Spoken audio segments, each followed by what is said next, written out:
Hello everybody, welcome back to 21st Century Football. It's Season 2. By Jove, they've done it. The Euros is on the horizon and we are going to be waxing lyrical about every single Euros as much as we can get. And today we are starting with Euro 2000. My name is Will Brazier. I'm joined by Statman Dave. Dave, you were how old at the time? 10 years old. Wow. A young lad making my way in the game.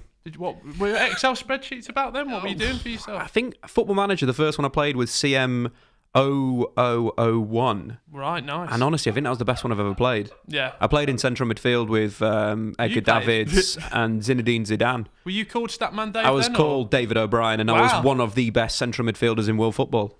That's your real name, isn't it? That is, yeah. The official name. Kayfabe. Ad Brown, how are you? I'm all right, mate. Yeah, I was slightly older. I was like 13, so I was probably also on Champman. Probably not quite as good a player as Dave was. But, so was this the second Euros that you remember?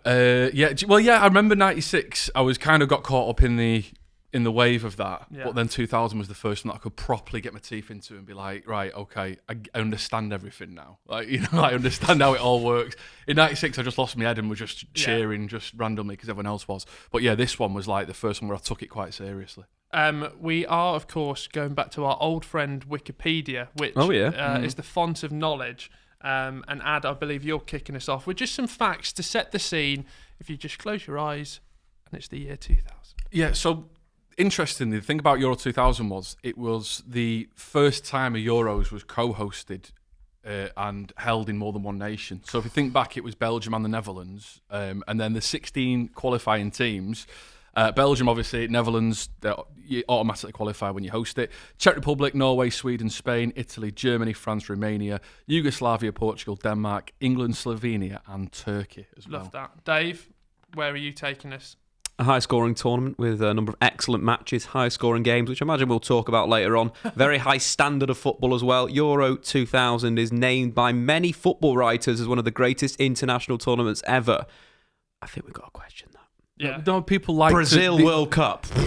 People like to sort of. It's almost like a bit of the hipster's choice sometimes when they look back at it and go, Euro 2000 was the tournament. Ruben Diaz Player of the Year. Yeah, all right. Guys, we're just going to write this. Those kind of. Grundy doesn't matter. Yeah, those kind of sort of the hipster fans like that. They do seem to have a little sort of a penchant for Euro 2000 when it comes to looking at the kind of play that was played. I mean, there's some great moments which we'll get into. Of course. Well, speaking of great moments, they had a great mascot as well. I've got the official mascot of the tournament was Bene Lucky, and that's a pun. Bene Lucky. It's Belgian, more Flemish. Flemish, more guttural. Good God. That's a pun, apparently, on Ben Lux. A lion-devil hybrid, with its mane having the flag colours of both host nations. The lion is the national football emblem of the Netherlands, and the devil is the emblem of Belgium. The Red Devils. Facts that you can... It's not the best mascot. No? No, I remember the France 98 one was good, but I don't know. Do you remember? All the... we can't really speak too much, but... Obviously, I thought all the branding around France '98 was amazing. Really set the stall out. Even as a 7-year-old, a 7-year-old Will Brazier, that branding is spot That's on. The thing. Daddy. I mean, some of the football played in this tournament was brilliant, but the branding, come on. If you ever say "daddy" on this podcast, that's what. Yeah, just do an impression of you, bro. Yeah, can we just bleep that out just in case it sounded a little bit bad? No. We're going to be going through the whole tournament, of course, but we've obviously got our England hat on. And we're going to start with the squad because we have to cast our mind back 21 years to have a look at this squad. And there's some fantastic names.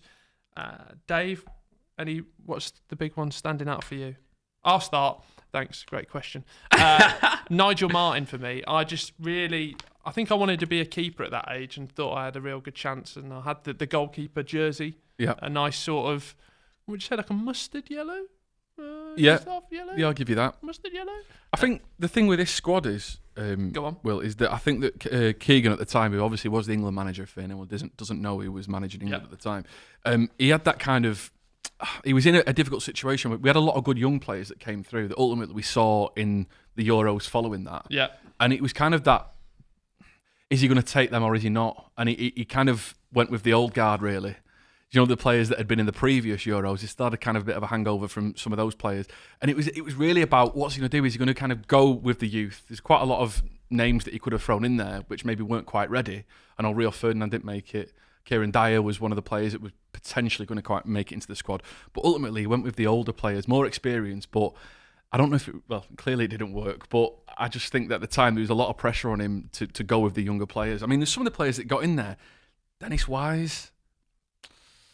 Yeah, Keown. I mean, one of the main things that Paul Ince, Adams, in 2000, is he at the peak? One player definitely at his peak. I think probably the best player in the world at that point, David Beckham. Yeah. Put my hat out and say that. So that it's a good squad. It's got quality there. A lot of centre forwards as well. Andy Cole missed out. Yeah, no, he was injured with an injury. He was injured because I know what you're trying to do there. No, I'm just saying. Just going to cut you off. More quality there. There's a lot of forwards in there. Obviously showed Keegan's attacking style. Yep. But was there balance? The balance was lacking. No left backs, I think, which you pointed out. Well, we did have one left back, which is Phil Neville, which we will come on to later. And I think at the time, Gareth Barry, the idea was that he could fill in at left back if needs be. An auxiliary left back. Still seems to be that thing. I've got players that fill in. Yeah, I know. And you literally have a full country of people to pick. Who would have been the best left back in the year 2000? Maybe Graham Lasso might have been there. It might have been slightly too early for Ashley Cole, possibly. Definitely too early for Ashley Cole. Who was it? It would have been Graham Lasso, I would have thought. I think he was 98, so yeah. But I mean, you look at the defenders there: Phil Neville, Gary Neville, Sol Campbell, Adams, Keown, Southgate. I actually forgot. Yeah. Went to Euro 2000, and then Gareth Barry, I think, was the youngest member of the squad. Obviously, we touched on the keepers: Seaman, Martin, Richard Wright. Midfielders there, you've got that. United contingent with Beckham and Scholes. Nicky Barmby was an absolute don on Pro Evolution. Where's Nicky Butt in there as well? Yeah, Nicky Butt was an interesting omission there. But then again, was he? You could argue he probably wasn't a regular for United. He wasn't starting for United. He was still a big part of the United squad at the time. But then you've got Gerrard, who was definitely in that core of those young players that were coming through with the Rio Ferdinand and Kieran Dyer and Lampard and those kind of players. And Steve McManaman, of course, was, pulling up the proverbial trees at Real Madrid at the time. You couldn't ignore Stevie Mac, could you? I think very, very, very underrated Stevie Mac. Well, definitely. This is the year before he starred in the Man of the Match performance in the Champions League final for Real Madrid, so definitely a high quality footballer. But I think again, like you're looking at the classic England 4-4-2, there's a lot of players in there that work, but I just think maybe they were lacking something. Someone solid in midfield. Maybe, let's say Michael Carrick was a few years older. Other names that were missing out, I think it was due to injury. Ray Parlour, Jamie Redknapp. Yeah. But Jamie Redknapp always seemed to miss out on injury, didn't he? But yeah, I don't think Jamie would say that himself. Weirdly, I think that... It's not a hot take. It wasn't the best... I don't know, it wasn't the best talent pool to pick from. Just like Dave, like you said, it seemed to just lack something, that squad. I don't know what it was. A little bit of... But then you've got prime Michael Owen here when he still had his hamstrings and his knees. Alan Shearer, obviously. Kevin Phillips was an absolute bagsman at that point in his life. Then Robbie Fowler. And then I think you've got a good starting 11, but I mean the keepers is probably the best pool of talent, and that says. I think what it lacks is I don't know sometimes what's with you and these goalkeepers. They weren't that good. David Seaman. We'll continue through David Seaman and his... Nigel Martin. I mean, the Nigel Martin's so unlucky to come up in an era where David Seaman was alive. Anyway, should we get on to the group stages? Because the squad was announced and England were put into Group A. They had Portugal, Romania and Germany with them. Now, you'd probably think that the league table writes itself in that, but this is football, guys. Surprises happen. And no more surprising that we played Portugal, and after 18 minutes... we were 2-0 up against one of the favourites. Paul Scholes with a header, McManaman back post for 18 minutes. I was reading an article earlier. It said, after 18 minutes, we've got a chance of winning the tournament. Oh, it felt, honestly, it was the euphoria. I remember just thinking... Where were you watching the game? I was at home. Yeah. Mum and Dad, my brother. I remember at the time thinking, we're going to win this. Yeah. Like, honestly, I thought Keegan attacking football... I thought this is unbelievable. I'd never, like in the tournaments that I'd watched previously, there'd always been that element of like jeopardy when you watch and you think, something's going to go wrong, and you think about the heartbreak and I just thought, we're playing free-flowing football here. This is unbelievable. Actually, to play the Kevin Keegan style at the time, which we'd become accustomed to in the Premier League, I was like, I can't believe it. We've managed to actually translate that kind of football into the international scene, and I was like, this is 18 minutes in. We've got to be one of the favourites, and then slowly started going a little bit wrong, didn't it? You score 3, we'll score 2. Unfortunately, we will lose. Figo, is this a prime Luis Figo? Is this pre-Pighead?